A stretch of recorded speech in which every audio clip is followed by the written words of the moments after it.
queria começar agradecendo pelo convite do Michael, também é um grande amigo, também tem outra grande amiga, a Tânia, e procurar passar um pouco para vocês nessa palestra algumas das questões relacionadas à conquista do ambiente terrestre por parte dos animais. A conquista do ambiente terrestre pelos animais vai primeiro, a primeira maneira de a gente enfocar essa questão é a gente discutir quais são os problemas que tiveram que ser solucionados para poder vir para o ambiente terrestre, né? Quais os problemas necessários para vir para o meio terrestre. Os animais têm que apresentar algum tipo de solução, parcial ou não, para alguns ou para todos esses problemas. Primeiro, os animais vão ter que apresentar algum tipo de revestimento impermeável, ou seja, algum tipo de cobertura que evite a perda d'água nesse meio. Em momentos como esse que a gente está vivendo agora, de enorme calor, extremo calor, fica muito fácil entender algumas das limitações desse ambiente terrestre. Portanto, uma necessidade que vai ter que ser enfrentada e pode ser solucionada ou não, parcial ou totalmente, é a questão do revestimento que evite a perda d'água. A outra questão é a presença de algum tipo de tecido de sustentação, porque no meio terrestre os animais não vão contar mais com o empuxo que eles experimentam dentro d'água. O empuxo, todo mundo tem uma amostra clara dele quando a gente está dentro de uma piscina ou na praia e se sente mais leve.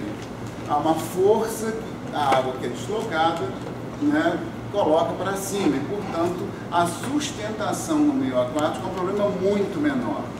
Não é à toa que o maior animal que já existiu na face do planeta, que é a baleia azul, é um animal aquático, porque a sustentação do animal daqueles no meio terrestre seria grandes dificuldades. E no meio aquático o empuxo auxilia nesse processo. Então, vir para o meio terrestre e não ter estruturas de sustentação, né, é uma impossibilidade. Ou vai limitar enormemente o tamanho desses animais. Outra questão, estruturas de locomoção aptas, adaptadas a se deslocar no meio terrestre. Outra questão, presença de órgãos respiratórios internos. Dentro d'água, você pode respirar diretamente pela superfície do corpo, ou você pode fazer dobras, pregueamentos da superfície do corpo, aumentando a sua área, e isso nada mais é do que as brânquias. As brânquias são simplesmente dobras da superfície do corpo. Mas para vir para o meio terrestre com uma estrutura respiratória exposta, é algo inviável, porque, primeiro, por causa da dessecação. Você vai perder água enormemente. E segundo, porque muitas vezes essa estrutura, que é altamente dobrada, pregueada, uma brânquia, ela é cheia de ramificações finas, delicadas. E quando você tira da água, o que acontece com elas? Elas se juntam como se fosse um pincel que dentro d'água está todo aberto e tem uma área de troca muito grande. Quando você tira, aqueles fios do pincel, aqueles pelos do pincel se juntam e a área de troca fica extremamente reduzida. Portanto, vir para a Terra também significa apresentar algum tipo de solução parcial ou total para essa questão. Controlar, fazer o controle osmótico, regular a quantidade de água que você tem no corpo. Portanto, é impossível continuar a fazer o que os animais aquáticos inicialmente faziam, e alguns até hoje ainda fazem, vários fazem até hoje, que é, ao quebrar proteínas, produzir amônia. Amônia é o resíduo nitrogenado mais tóxico que existe, o mais solúvel, ou seja, ele precisa de muita água para ser armazenado. No meio terrestre, onde não tem água, é impossível vir e se estabelecer no meio terrestre por períodos prolongados, eliminando amônia. É necessário que você seja capaz de ter uma enzima capaz de converter a amônia em algo menos solúvel e menos tóxico. para ter essa enzima, é necessário que você apresente informação genética para isso. A gente sempre começa com amônia, porque a quebra dos aminoácidos vai produzir sempre amônia. Mas a partir da amônia, se eu tiver essas enzimas, eu posso converter em algo menos tóxico, como ureia ou ácido úrico. Mas para isso eu tenho que ter enzima, e para ter enzima eu tenho que ter informação genética, e para ter informação genética eu preciso de mutações acontecendo ao longo do tempo para surgirem essas enzimas. Portanto, né, eu tenho que excretar algo diferente de amônia. Portanto, eu tenho que solucionar todas essas questões, ainda tem mais duas ali, e isso vai me demandar tempo. Portanto, o que é lógico a gente esperar que aconteça?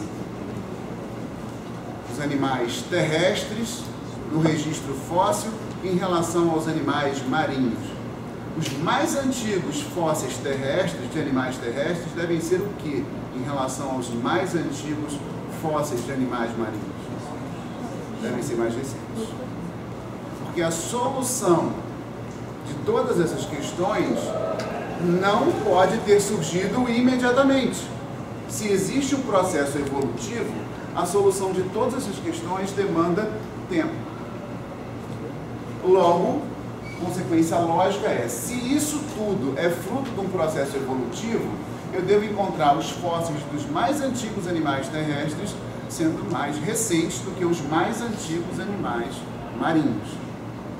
Se eu encontrar o fóssil de um animal terrestre que seja tão antigo quanto os primeiros animais marinhos, eu posso jogar toda a evolução no lixo. Porque processos extremamente complicados, elaborados, que demandam tempo, surgiram simultaneamente, apareceram ao mesmo tempo que os primeiros animais que já existiam. Portanto, a evolução, ela é testável de várias maneiras. Ela é uma hipótese científica que é testável e possível de ser refutada de várias maneiras. Uma é o registro fóssil. Se eu encontrar um animal terrestre muito, muito antigo, tão antigo quanto os primeiros marinhos, pode jogar no lixo essa ideia. Porque ele aparece com todas essas soluções junto com os primeiros animais.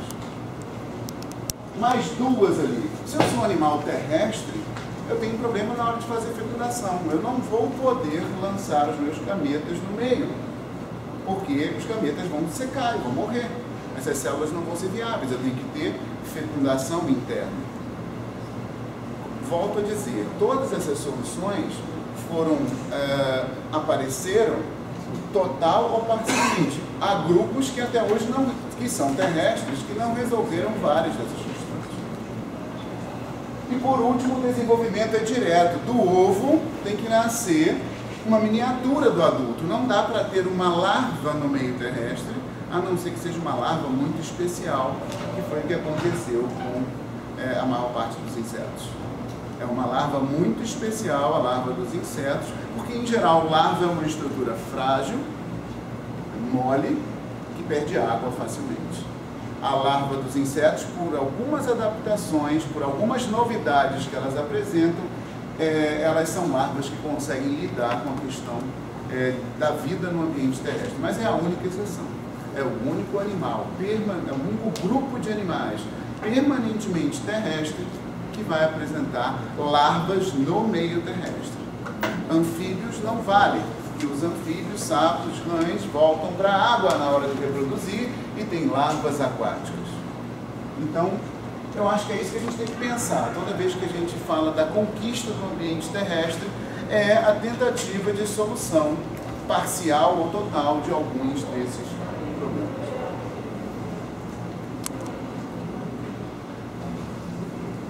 Aí a gente tem que pensar quando se deu essa conquista do ambiente terrestre, né? É importante, ao falar da conquista do ambiente terrestre, além de pensar nos problemas a serem solucionados, pensar também em que momento isso aconteceu na história da vida do nosso planeta. E a gente vai apontar, na verdade, 3 períodos em que isso vai acontecer. a gente vai apontar uma vez acontecendo, a primeira vez acontecendo pelos vegetais, e eu não vou falar muito sobre isso porque eu não sou botânico, minha especialidade original era zoologia, e isso vai se dar no Ordoviciano, a gente vai mostrar. Então, uma vez aqui no Ordoviciano, nessa parte aqui, algo em torno de uns 400 milhões de anos atrás, as primeiras plantas terrestres. Depois, uma outra vez, uma invasão do meio terrestre vai acontecer aqui no Siluriano pelos artrópodes. E depois, uma outra vez, no Devoniano, a gente vai assistir a invasão pelos tetrápodes, vão ser os anfíbios.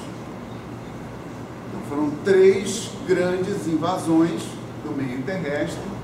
A primeira pelas plantas, a segunda pelos artrópodes. Os artrópodes são os primeiros animais a vir para o meio terrestre. Então, vocês sabem, os artrópodes, né? Os artrópodes, insetos, aranhas, escorpiões, crustáceos. Esse é o primeiro grupo que vem para o meio terrestre. Também vai ser o primeiro grupo, por exemplo, a conquistar o meio aéreo. Os insetos alados também vão ser os primeiros animais a voar, muito antes das aves. As aves vão subir aqui no Mesozoico. E os primeiros insetos alados estão aqui no Devoniano, em torno de 400 milhões de anos. Então eu vou falar um pouco sobre essas 2 invasões de animais do meio terrestre. A primeira invasão, a dos artrópodes, e a segunda invasão, a invasão dos tetrápodes, dos vertebrados com 4 membros. Para vocês terem uma ideia de tempo, essa tabela, ela faz uma aproximação. Então está aqui, ó, o Ordoviciano, mais ou menos 500 milhões de anos atrás, as plantas vindo para a Terra. No Siluriano, em torno de 440, a vinda dos primeiros artrópodes para a Terra. E no Devoniano, já tem inseto na Terra e os primeiros tetrápodes, os primeiros anfíbios estão vindo para a Terra. Se eu convertesse toda a era geológica, né, num período de 24 horas, se eu convertesse todo o período geológico em um dia apenas, eu teria, ó, começando aqui do zero, até chegar ao Cambriano, 21 horas. Depois do Cambriano, o Cambriano dura algo em torno de 12 minutos. Nós entramos no Ordoviciano, dura mais 20 minutos. Entramos no Siluriano, mais 9 minutos. No Devoniano, são mais 16 minutos. Ou seja, até chegar aqui no Devoniano, já se passaram 21 horas e 48 minutos. A espécie humana surge aqui, 23 horas, 59 minutos e 25 segundos. Então, a nossa origem é uma origem extremamente recente. E, portanto, nós estamos falando aqui de um período de tempo incalculável para a maior parte das pessoas. Em termos de noção de tempo, a maior parte das pessoas não tem nem ideia do que sejam 500 milhões de anos. Nossa espécie surge há 100 mil anos atrás. As primeiras civilizações humanas, algo em torno de 6 mil anos atrás, 5 mil, 6 mil anos atrás. Então, quando a gente fala em 500 milhões de anos, fica difícil de avaliar. Então, eu acho que essa tabela deixa claro aqui pra gente, né? A gente surge a 23 horas, 59 minutos e 25 segundos. E isso são 100 mil anos atrás. Na verdade, ali começa o quaternário, né? 23 horas, 59 minutos e 25 segundos começa o quaternário. A gente não surgiu logo no início do quaternário. Então, a gente vai ser 23 horas, 59 minutos e uns 40 e tantos segundos, quase 24 horas. A gente está aqui há muito pouco tempo, comparado com esses eventos que a gente vai falar agora.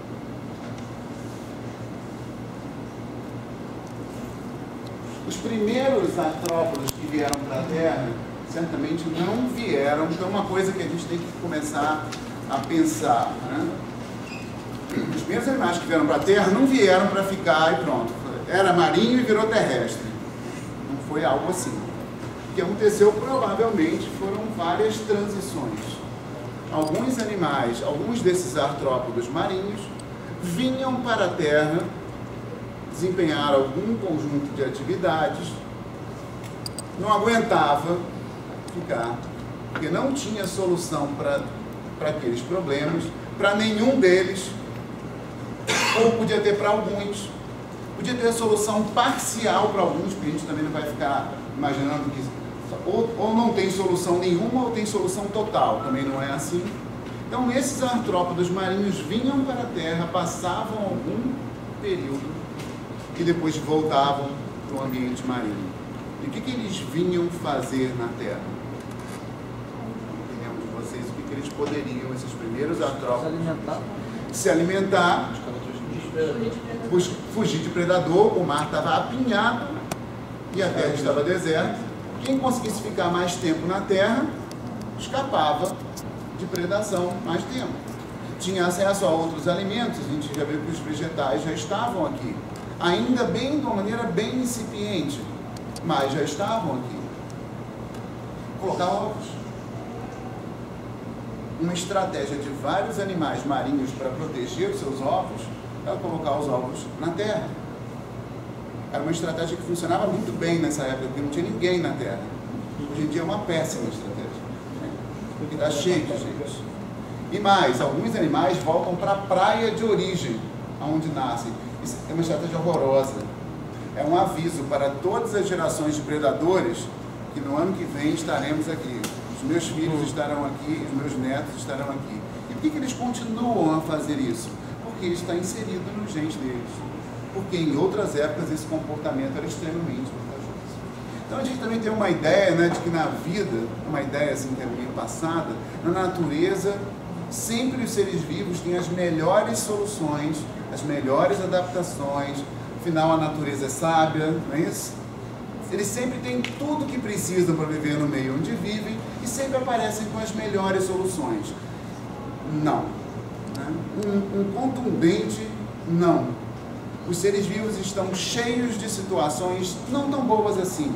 Eles apresentam as situações que eles podem apresentar, que estão escritas nos seus genes. E se chegar até os dias de hoje, não é porque elas são as melhores possíveis, é porque elas estão dando mais ou menos certo. Né? Em alguns casos, muito certo, em outros casos, mais ou menos certo. Né? Então, acho que a gente tem que primeiro desfazer essa ideia de que os seres vivos estão sempre bem adaptados no ambiente onde vivem, totalmente adaptados, com as melhores soluções. Os seres vivos têm todas as gradações possíveis, desde adaptações não muito boas até adaptações, no momento, excelentes. Houve poucos ovos no meio terrestre, já foi uma excelente adaptação. Com o tempo virou uma adaptação não muito boa. Mas os seres chegam até hoje porque está funcionando ainda razoavelmente. Então a gente tende a acreditar assim que ou a coisa, se chegou até os dias de hoje é porque todo mundo está totalmente adaptado ao meio. Se fosse assim não teria mais extinção, a não ser por causa de catástrofe. Está todo mundo adaptado, sempre com as melhores soluções, mas o meio está mudando o tempo todo. O que hoje é uma boa adaptação, amanhã pode não ser. A gente tem de achar que a seleção natural está sempre selecionando os melhores, né? E os melhores dos melhores, e os melhores dos melhores dos melhores. Parece uma eugenia, né? Seleção natural. Se chegou até os dias de hoje, porque todo mundo é muito bom. Mas vocês estão esquecendo nessa explicação de uma coisa: o meio não está parado. O meio está em mudança. O que hoje é muito bom, amanhã pode não ser. O que hoje são os selecionados como bons, antes, no futuro, podem ser os ruins. E quem antes era ruim pode ser bom. E todas as etapas intermediárias desse processo. Então, os primeiros artrópodos que vieram para a Terra, animais semelhantes a esses eulipterídeos, que são parentes, que são próximos dos escorpiões, vinham para a Terra provavelmente por um comportamento de escapar de predadores, para colocar os seus ovos, provavelmente, e não aguentavam e voltavam. Você pode também imaginar que, bem difícil de acreditar, né? Como é que um animal vai sair do mar e vai aparecer com solução para todos aqueles problemas. primeira coisa, eles não vão aparecer com soluções para todos os problemas. Eles podem aparecer com soluções para alguns problemas. Eles podem aparecer com soluções parciais. Mas só que a gente está falando aí de 500 milhões de anos que você tem para todas essas soluções aparecerem ou não. Em alguns grupos elas nunca vão aparecer, mas em outros grupos elas vão aparecendo. E até hoje em alguns grupos nunca apareceu. Os crustáceos não conseguem sair do ambiente marinho direito, não conseguem sair do ambiente de marinho e de água doce, do ambiente aquático, não conseguem. Tem profundas dificuldades. Então, até hoje tem gente com muitos problemas de aparecer com as melhores soluções possíveis para viver no meio terrestre. Prova de que a solução disso não aconteceu. Vou dar alguns exemplos, né?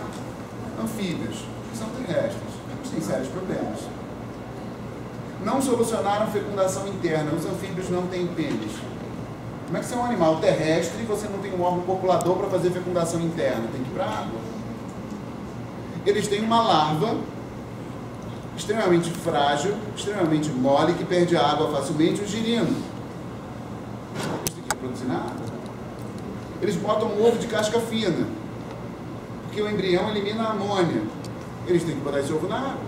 Senão, se botar no seco com uma casca grossa, o embrião vai morrer intoxicado por amônia. Então veja como a natureza não apresenta todas as soluções sábias, todas as melhores soluções, e como esses problemas vão ou não ser solucionados ao longo do tempo. Então não é algo mágico, não vai sair do ambiente aquático e vir para a terra e aparecer com solução para todos eles.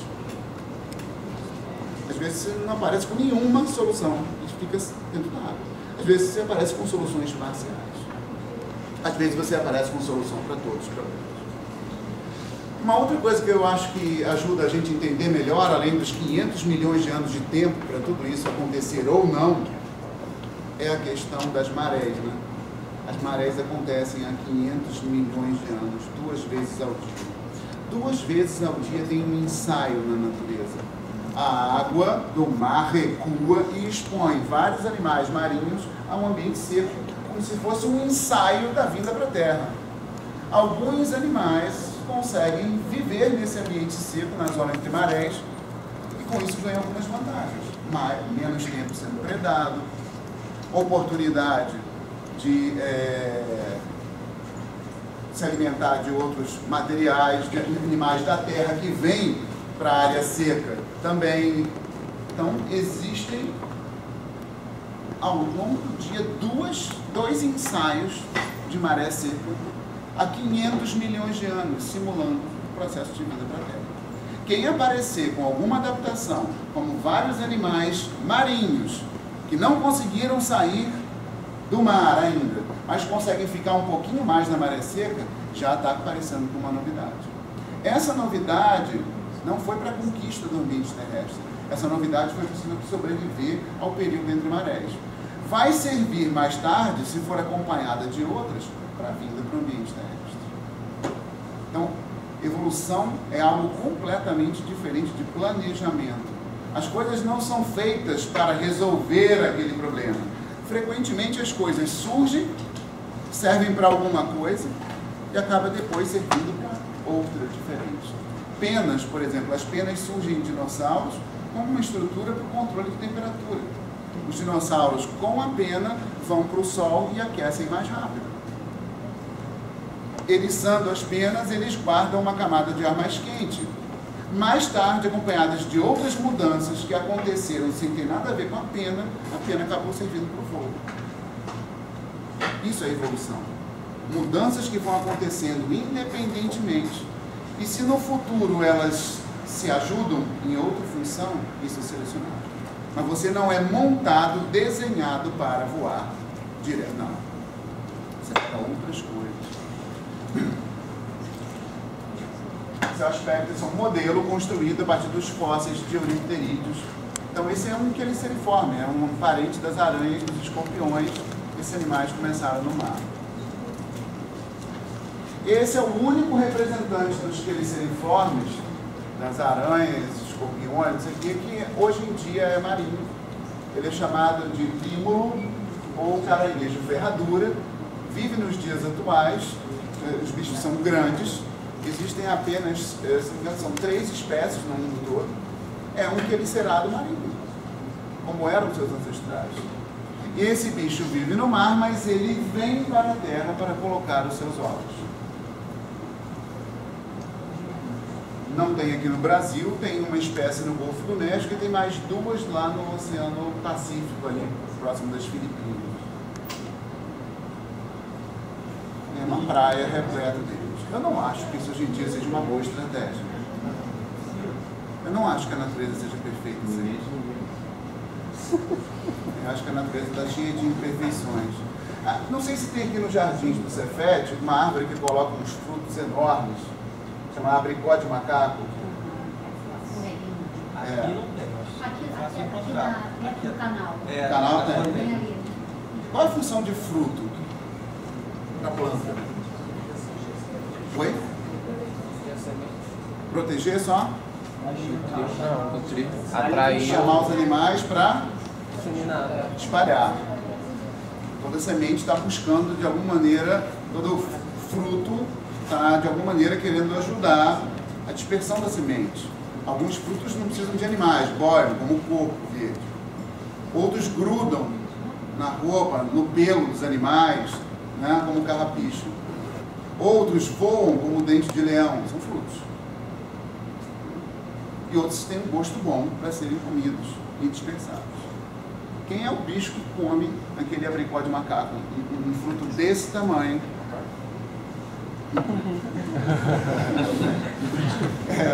Não dá, né? Não sei nem como se chama abricó de macaco. Para nada, esses frutos surgem nessas árvores. Elas são nativas da América Central e do Norte da América do Sul. Aqui no Rio de Janeiro elas foram plantadas. Esses frutos aparecem, amadurecem e caem, se espatifam e apodrecem embaixo da própria árvore. Não é um exemplo de uma natureza sábia. Então por que essas plantas fazem isso? Porque elas têm nos seus genes a informação para isso. E no passado havia uma fauna de mamíferos, preguiças gigantes, megatérios, que comiam esse fruto e dispersavam. A fauna de mamíferos gigantes desapareceu, foi extinta, mas as plantas continuam a fazer e sabem fazer frutos gigantes. Hoje em dia, com nenhuma função de dispersão, pelo contrário.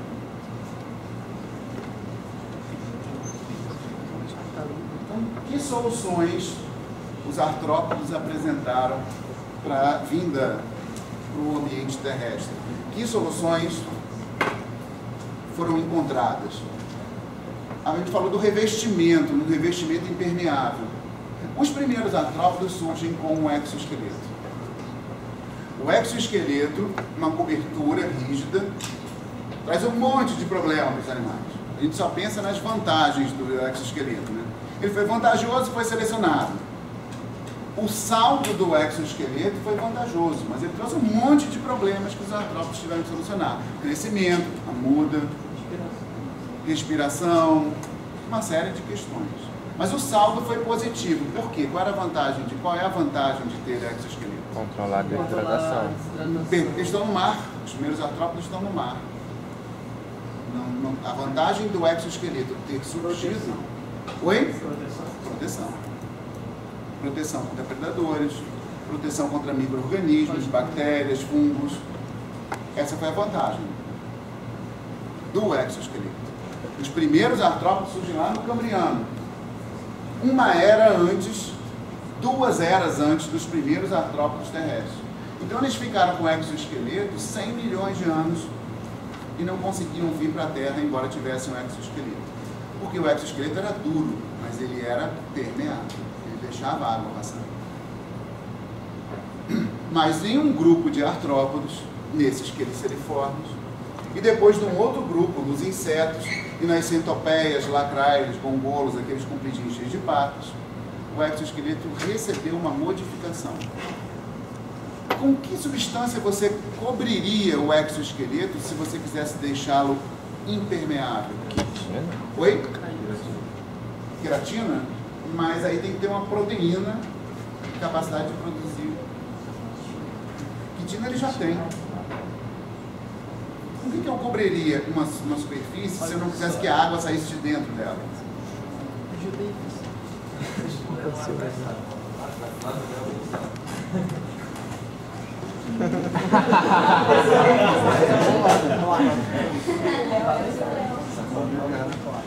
Se eu não quero que a água escape, eu cubro com qual substância? Uma substância polar. Uma substância? Polar. Não, Apolar. Apolar. Fala uma substância química apolar. Lipídios. Então, em um grupo de artrópodos, surge uma cobertura de lipídios no exoesqueleto mais espessa.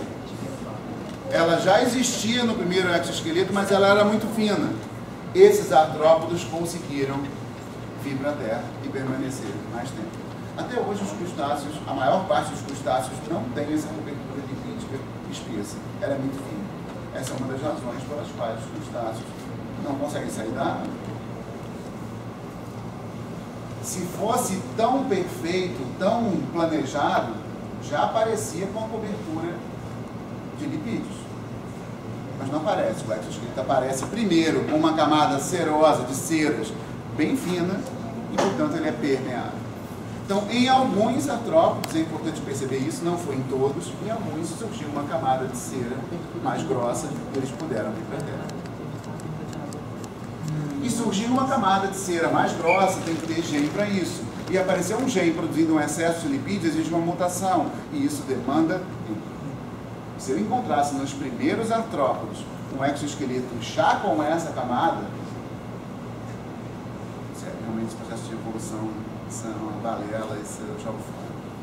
Porque desde o início eu já tinha a solução para vir para o meio terrestre. Mas não, eu começo com um exoesqueleto sem, e o surgimento dessa camada demanda tempo e logo, portanto, os animais terrestres, os artrópodos terrestres, que têm esse exoesqueleto impermeável, vão ser posteriores aos primeiros artrópodos marinhos. Os primeiros artrópodos tinham uma pata desse tipo, com dois ramos, tipo um Y, a base é comum e depois tem dois ramos. Deixa eu pegar esse aqui. É essa pata. Até hoje, alguns crustáceos têm essa pata. Os camarões, por exemplo, as patas de trás dele têm dois ramos. Assim. É uma pata excelente para carregar ovos, tem uma área grande. Ela, mais a vizinha, com dois ramos, formam um cesto. É uma pata excelente com uma antena, com dois ramos, tem uma área maior. É uma pata excelente para nadar, porque ela, na verdade, o autor desenhou com muito poucas cerdas. Na verdade, ela é repleta de cerdas. Tem uma área grande de contato com a água para funcionar como uma nadadeira. Mas é uma pata horrorosa para uma função, andar. Por quê? Porque esse ramo principal aqui...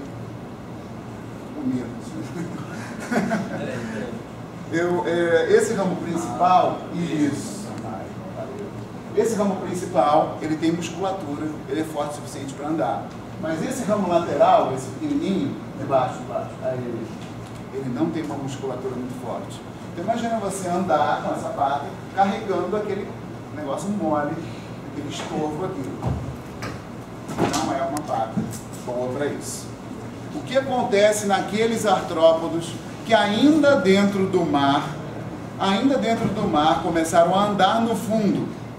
Por que começaram a andar no fundo? Porque ficaram pesados, porque investiram em estruturas de defesa, como ciris e caranguejos. O que acontece com as patas deles? Ficam com um ramo só.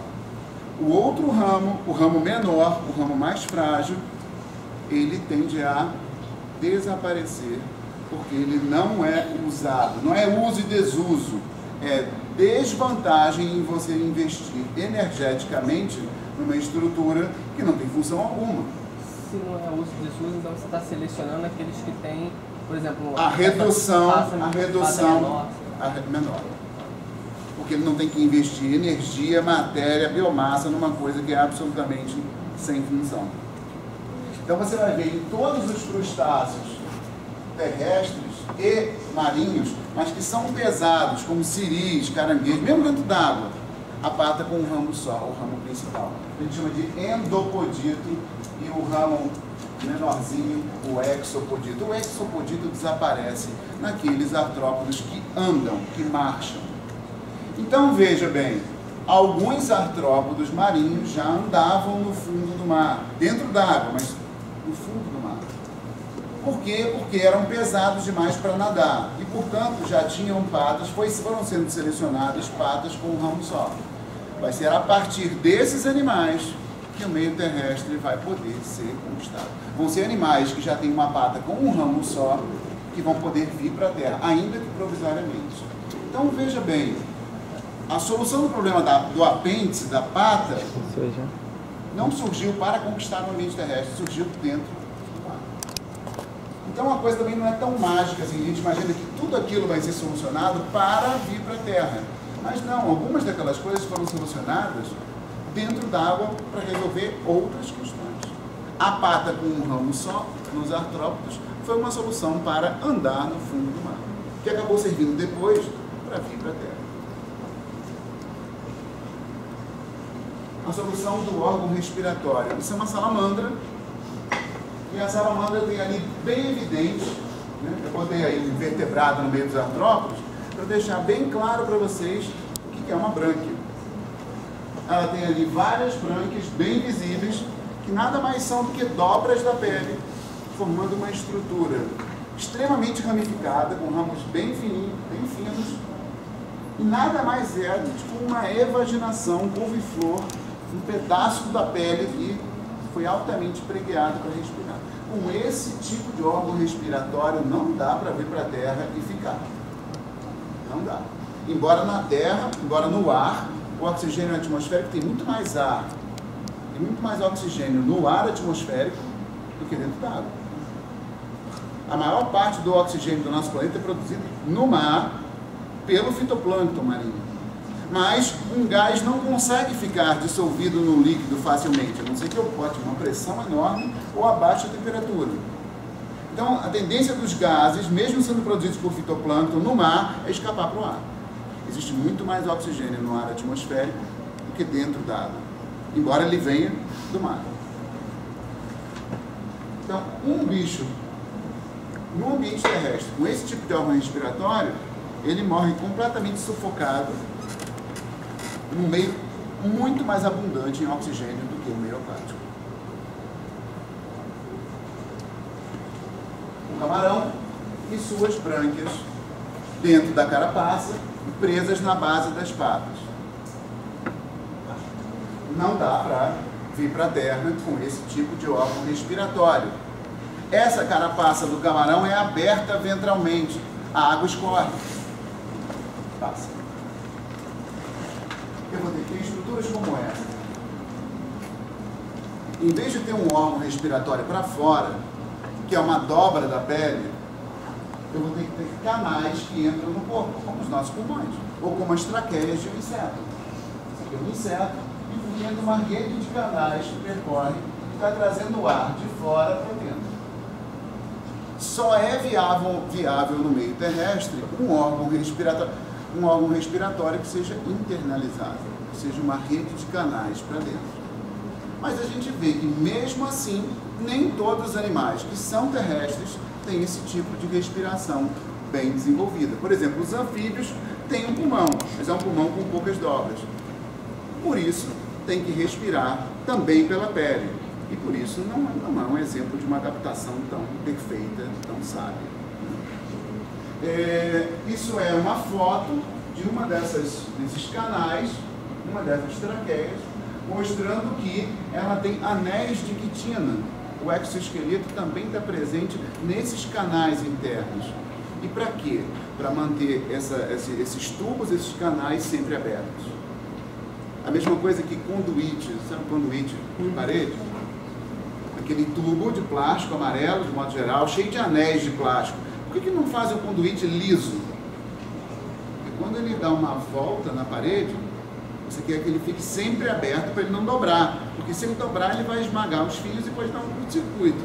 Então ele é sempre formado por anéis de plástico, um do lado do outro, criando uma estrutura anelada para ele sempre ser mantido aberto. Da mesma maneira, o inseto vai querer todos os seus canais, todas as suas traqueias sempre abertas. E, portanto, cria anéis de quitina ao longo de todo o tubo para sempre serem mantidos abertos.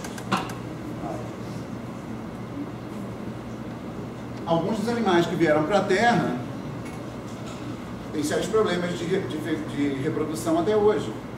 Eu falei o exemplo dos anfíbios, dos sapos que não têm um órgão copulador masculino e tem que ir para a água para reproduzir. Mas não são só eles.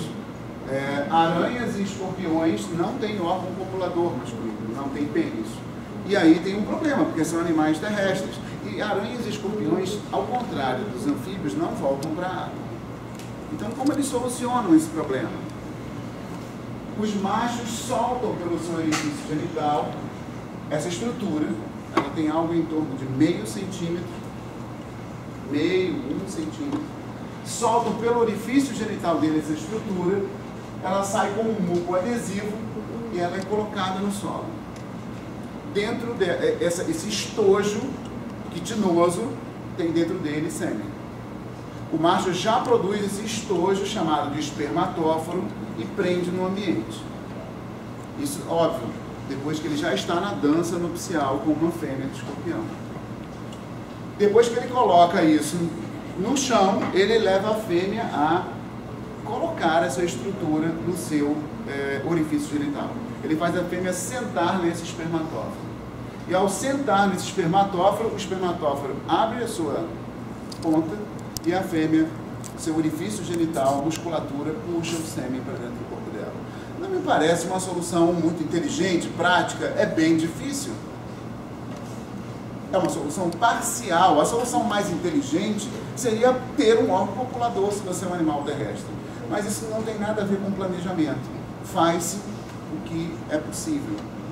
Os crustáceos, por exemplo, não solucionaram isso até hoje. Essa é outra razão pela qual eles não conseguem vir para o meio terrestre. Professor, a maioria dos aracnídeos fazem isso? Todos os escorpiões fazem isso, todas as espécies de escorpiões e outras ordens também. Já outros aracnídeos vão fazer outra coisa. Vão usar uma pata como pênis. A aranha, por exemplo, o macho ejacula numa teia e ela pega os palpos, aquelas patas da frente, que também tem outras funções sensoriais, né, cheias de cerdas, mas também eles têm um reservatório de sêmen. O macho coloca os pedipalpos lá, suga o sêmen e leva nas suas patas e vai colocar os pedipalpos no orifício genital da fêmea. Então, repare, são soluções bem... a famosa gambiarra biológica, né? Não é uma coisa planejada, bem feita, né? Mas é o que dá para se fazer. Evolução, genes são que nem parente, a gente não escolhe. Em algumas festas de família, a gente tem uma demonstração prática disso. Parente não se escolhe, gene também não. E aí, o que a gente faz com os genes que tem? Vê se dá para fazer alguma coisa, dependendo, não dá. Os crustáceos têm brânquias, em sua maioria. Outra razão pela qual eles não conseguem vir para a Terra. Os crustáceos eliminam amônia, na sua maioria, por isso que a maioria deles não consegue vir para a Terra, até hoje. Então não tem que haver uma solução para aqueles problemas todos. Não tem. Não tem que haver solução para todos. E não tem que haver soluções perfeitas para cada um deles. Aqui está a aranha, já ejaculou numa teia e está botando os seus pedipalpos no sêmen, no globo de sêmen, para encher os seus pedipalpos de sêmen. Você pode pensar assim, mas o pedipalpo é uma pata, como é que o sêmen vai para dentro da pata? Dentro da pata não tem hemolinfa, né? Sangue lá da aranha, né? Na verdade não é para dentro da pata, ela tem junto, é tipo um Homem-Aranha, uma aranha que não tem aquele negócio de teia. Então junto à pata tem um pequeno estojo que armazena sêmen, uma ampola de sêmen. Então ela suga para dentro dessa ampola, não é para dentro da pata, toda a pata. E é isso que ela vai inserir no orifício genital da fêmea. Em todas essas imagens, em todas as imagens, o macho está colocando o par de pedipalpos no orifício genital da fêmea. Todas elas têm em comum o macho colocando, né, o seu primeiro par de patinhas no orifício genital da fêmea. Não tem pênis e são animais terrestres. Tem que fazer fecundação interna e não voltam para a água. As aranhas também são um excelente exemplo de problema os aracnídeos, né? Aranhas e escorpiões, por quê? São animais predadores e tem um aparelho digestório que não tolera partículas sólidas maiores do que 1 micrômetro. 1 milésimo de milímetro. Como é que você pode ser um predador? Então, para todo mundo que argumenta que a natureza é sábia, eu acho que os aracnídeos são um exemplo de muitos problemas. A gente acha que tem problemas, os aracnídeos têm muitos. Querem reproduzir no meio terrestre e não tem pênis. Querem ser predador e não conseguem lidar com partículas sólidas maiores do que 1 milésimo de milímetro. O que eles fazem? Eles têm que vomitar na presa enzimas e sugar a papa semi-digerida. Não é uma solução bem bolada, mas é o que dá para fazer.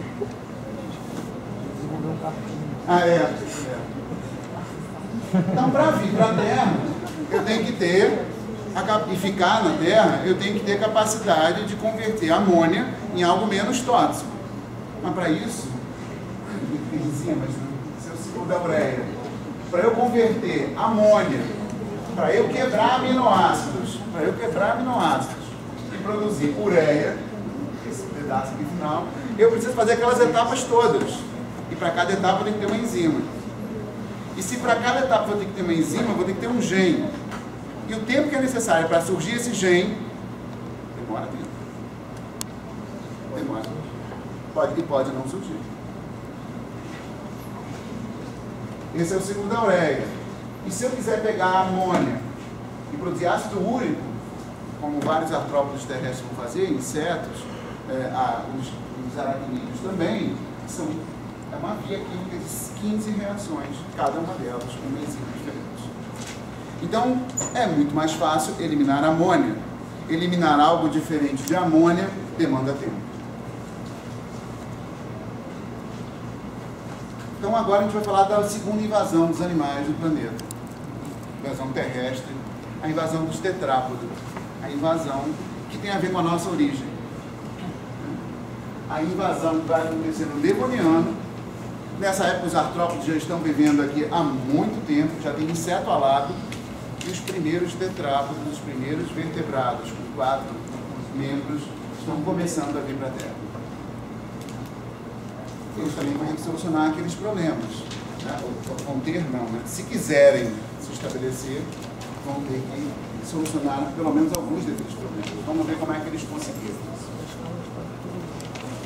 Os tetrápodes vieram de peixes, e um peixe é bem diferente de um anfíbio, né? Que são os primeiros tetrápodes, os primeiros vertebrados que vieram para a Terra. Peixes têm uma cabeça cônica, em forma de cone. E os primeiros tetrápodes tinham uma cabeça achatada, tipo um crocodilo, tipo um jacaré, com um olho na parte de cima. Peixes têm olhos dos lados. Os primeiros tetrápodes terrestres tinham olhos, os primeiros tetrápodes tinham olhos em cima, de uma cabeça achatada. Fica fácil entender por quê. Porque vir para o meio terrestre, saindo da água, você está enfrentando um novo ambiente, da onde vão vir os inimigos? Cima. Os olhos têm que estar para cima. Se você é um peixe, você está nadando no meio da água, você está vendo, está preocupado com os lados e com a frente, mas com os lados são muito importantes. Se você era um animal aquático e está vindo para a Terra, é fundamental que a posição dos seus globos oculares estejam para cima. Uma cabeça que não é mais cônica, é achatada. Os peixes não têm pescoço. Quando o peixe se mexe, imagina, o peixe é assim, ele não tem pescoço. Imagina, quando ele mexe o corpo, ele mexe a cabeça. É esse tipo de movimento que o peixe faz. Os primeiros, nós tetrápodes temos pescoço e temos uma cintura peitoral. O pescoço permite que, independente da minha cintura peitoral, eu mexa a cabeça. Não preciso mexer o resto do corpo. O peixe, como não tem pescoço, mexeu a cabeça, ele mexe todo o corpo. E aí ele vai fazendo essas ondulações, ele se desloca fazendo essas ondulações.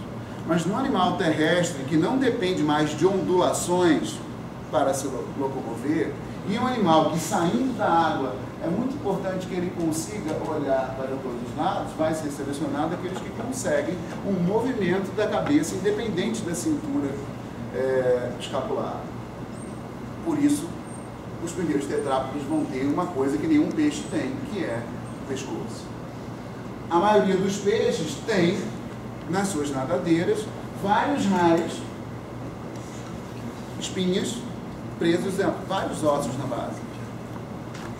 Todos os tetrápodes atuais têm o seguinte padrão: um osso na base, onde se prendem 2 ossos, e aí vários ossos aqui no punho. Esse é o padrão para todos os vertebrados atuais. No braço, um osso só. Na mão, 2 ossos. E aqui, vários ossos menores. Esse é o padrão. 1, 2 e vários ossos. Todos os vertebrados têm esse mesmo padrão. E no peixe eu não tinha. Eu tinha vários ossos na base e vários espinhos saindo desses ossos.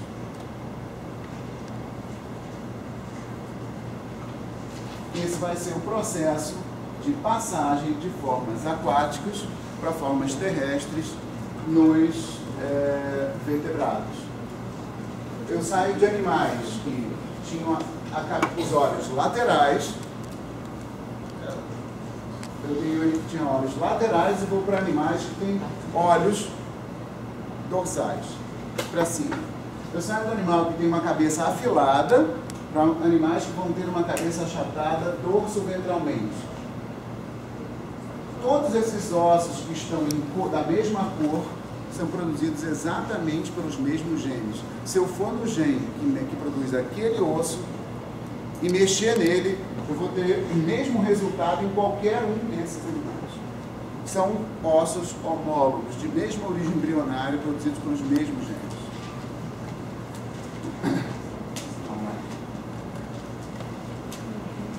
O que vai acontecendo na transformação de vertebrados aquáticos, como peixes, para os primeiros vertebrados terrestres, anfíbios, é uma série de transformações. Uma das coisas que vai acontecendo é uma série de transformações com o crânio.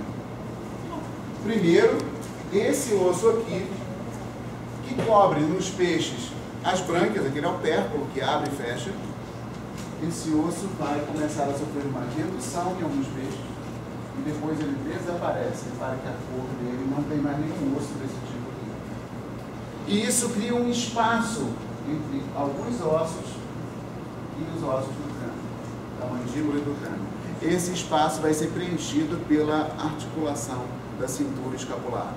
Vai ser o surgimento, aqui vai ser o surgimento do pescoço. Enquanto no peixe é impossível ter um pescoço, porque o crânio está soldado no resto dos ossos da coluna vertebral, a redução e o desaparecimento de alguns ossos desse crânio cria a possibilidade de liberação do crânio do resto do esqueleto e a possibilidade de surgimento de articulação. Além disso, você tem cada vez mais, como eu falei, a migração dos olhos para cima, a cabeça ficando achatada dorso-ventralmente, porque esses peixes vão viver em áreas pantanosas, alagadas, e, apoiando-se nas nadadeiras, vão vir para a beira e com isso ganham uma vantagem. Qual é a vantagem? Vão ser menos predados. Vão ser menos predados vindo para as águas mais rasas. Se eu aproveitar o oxigênio do ar e ter pulmões, provavelmente ainda com uma brânquia, eu preciso ter proteção e suporte para esses pulmões. Vir para a Terra, a gente viu que envolvia a presença de uma estrutura de suporte. Vindo para a Terra, eu preciso ter suporte para minha cabeça, pesada. Vir para a Terra, eu preciso ter suporte para o meu corpo. Com aquela nadadeira, é impossível. Vir para a Terra, eu preciso de suporte para ter pulmões. Então, o que vai aparecer também nesses primeiros tetrápodes? O que começa a aparecer? Os ossos que vão produzir o mesmo padrão. Um osso na base da pata, 2 e depois vários ossos. Com isso, esses peixes conseguem ficar nessa posição. Eles conseguem se apoiar no seco, sustentando o próprio peso. Vir para a terra com uma nadadeira mole, você vai se apoiar no quê? Então a nadadeira não surge inicialmente, a pata que vem da nadadeira não surge para a função de vir para a terra. Ela surge e acaba servindo para esse peixe escapar nas áreas mais rasas, nos pântanos inundados, da predação de outros peixes. Ele consegue se apoiar parte do seu peso nessas protopatas. Uma nadadeira simples, ele não conseguiria. Depois vão surgir costelas, para dar suporte para esses pulmões. Depois vão surgir ossos, o crânio dos primeiros tetrápodos terrestres, o crânio deles vai ser altamente soldado, porque ele tem que ser muito rígido para suportar o próprio peso. Então a gente vai ver isso agora, rapidinho. Aí está. Aqui eu tenho um peixe com a cabeça fusionada, presa no ombro. E aqui, com o desaparecimento, com a redução de alguns ossos, eu ganho espaço para fazer essa articulação. E aí eu posso levantar a minha cabeça ao sair do meio aquático, permitindo que eu consiga sair um pouquinho para fora do meio aquático. Além disso, as nadadeiras também vão estar modificadas para poder suportar o peso do corpo, sem o empuxo delicado. Essa é a nadadeira típica de um peixe, né? Paulistinha, peixe de aquário. Ela é uma nadadeira que tem vários raios, vários espinhos estão saindo de uma base de vários ossos. Isso não segura, isso não sustenta peso. Isso é ótimo para nadar, mas isso não sustenta o próprio peso. Bom, e o que vai acontecendo com esse modelo? Vão surgindo ossos e vão culminar no mesmo arranjo básico, de um osso na base, dois ossos, um osso, dois ossos, um osso, dois ossos. E você encontra vários fósseis intermediários mostrando exatamente essa transição. Quando os criacionistas dizem que não existem fósseis intermediários, realmente não existem 2 ou 3 fósseis, existem dúzias, dezenas de fósseis intermediários só para a transição de peixes para anfíbios. Podemos também encontrar dezenas de fósseis de transição de outros vertebrados para mamíferos e também de dinossauros para aves. Dezenas de fósseis intermediários. Não é 1 ou 2 ou 3. Então, isso aí foi produzido a partir de trabalhos publicados na literatura, em que você vê em diferentes gêneros o processo de formação dos mesmos ossos e transformação de uma nadadeira numa pata. Ali estão os ossos em cores diferentes, mostrando quem é da mesma cor é homólogo, vem do mesmo gene, vem exatamente no mesmo processo de formação. E aí os fósseis principais nessa transição. Esse Stenopteron, de 385 milhões de anos atrás, ele começa a ter pela primeira vez o que a gente chama de coanas, ou narinas internas. É a comunicação entre a região anterior com a nasofaringe. Uma narina, então aquilo lá atrás, quando a gente respira, e o ar que entra pelo nariz se comunica com a faringe lá atrás, aquilo é a narina interna ou a coana. Pela primeira vez, esses animais vão apresentar essa estrutura. Eles têm também dentes como dos primeiros anfíbios, com camadas de esmalte e dentina fortemente dobradas para o seu interior. E eles têm já aquelas nadadeiras com arranjo de um osso basal, ao qual se ligam dois ossos. Olha a posição do peixe. O peixe usa a nadadeira para nadar, mas ele já começa a usar uma nadadeira como uma pata de ancoragem, para ancorar, para suportar o próprio peso. Esse é o dente dele, com canais de esmalte e dentina para dentro. Fiz um corte transversal, né? O autor fez um corte transversal, então ele tem um arranjo que é encontrado nos dentes dos primeiros anfíbios. E nenhum peixe tem esse dente. Ué, mas o bicho parece um peixe. Ele é um fóssil de transição. Ele tem características de peixe e outras características já a caminho de um anfíbio. Ele tem nadadeiras, ele nada, ele tem brânquias, mas ele tem, ao mesmo tempo, uma coana, uma narina que comunica a cabeça dele com o lado de fora, ligando na nasofaringe. Qual é a função dessa coluna não se sabe, porque aparentemente parece que ele não tinha pulmão. Alguns discutem se isso não era a origem da glândula lacrimal, do canal lacrimal. É uma das ideias. Ele tem dente de anfíbio, mas ele ainda se parece com o peixe. Mas... Depois, o Panderictis. Os olhos estão cada vez mais dorsais. A cabeça já não é mais uma cabeça de peixe, é uma cabeça achatada de cima para baixo. Os olhos bem dorsais. E aí, o que é interessante nesse fóssil é que as nadadeiras anteriores já têm mais ossos do que as posteriores. As posteriores ainda são como do peixe anterior. E essas anteriores já são quase patas. O mesmo bicho que tem patas e nadadeiras. Mário. Por último, a descoberta mais recente que foi do Tiktaalik, foi descoberto lá na Groenlândia, que seria um ancestral mais próximo, até o momento, entre os peixes e os anfíbios. Mário. Esse é um modelo do Tiktaalik.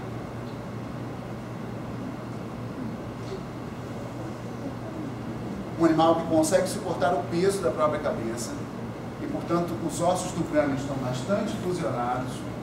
Um animal que já tem costelas, provavelmente deve ter pulmão, para as costelas protegerem esses pulmões, e com patas anteriores que já não são mais nadadeiras, são patas, com ossos já bem desenvolvidos para dar suporte e sustentar o peso do próprio corpo.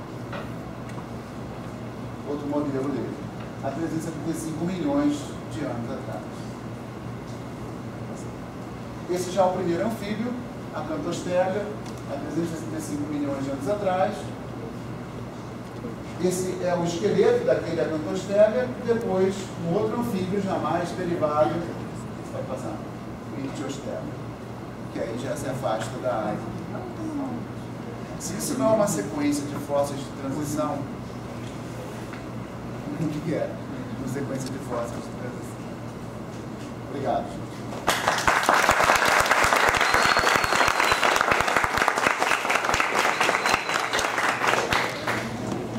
Eu trouxe esse livro que eu recomendo para todo mundo, que é a história da descoberta do Tiktaalik, uma série de discussões também evolutivas da conquista do meio terrestre, dos vertebrados, a história de quando éramos peixes.